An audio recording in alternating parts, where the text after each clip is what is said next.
La palabra de Dios dice Deuteronomio 7:9, conoce pues que Jehová tu Dios es Dios, Dios fiel que guarda el pacto y la misericordia a los que le aman y guardan sus mandamientos hasta 1000 generaciones.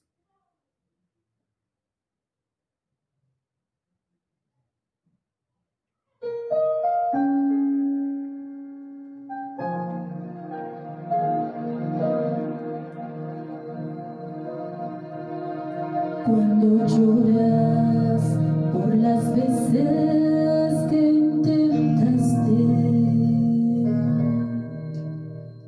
y tratas de olvidar las lágrimas que lloraste,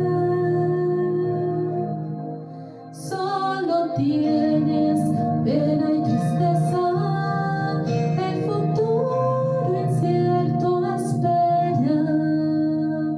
Puedes tener paz en la tormenta. Muchas veces yo me siento igual que tú. Mi corazón anhela algo real.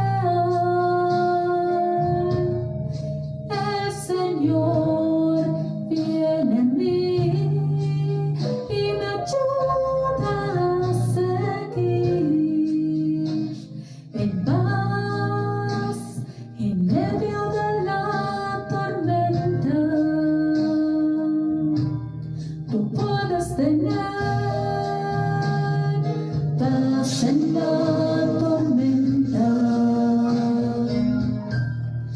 Fe y esperanza cuando no puedas seguir,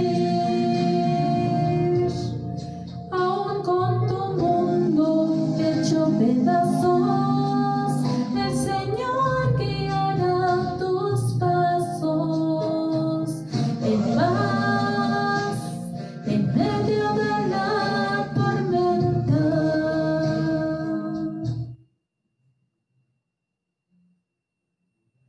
Por eso el Señor también dice,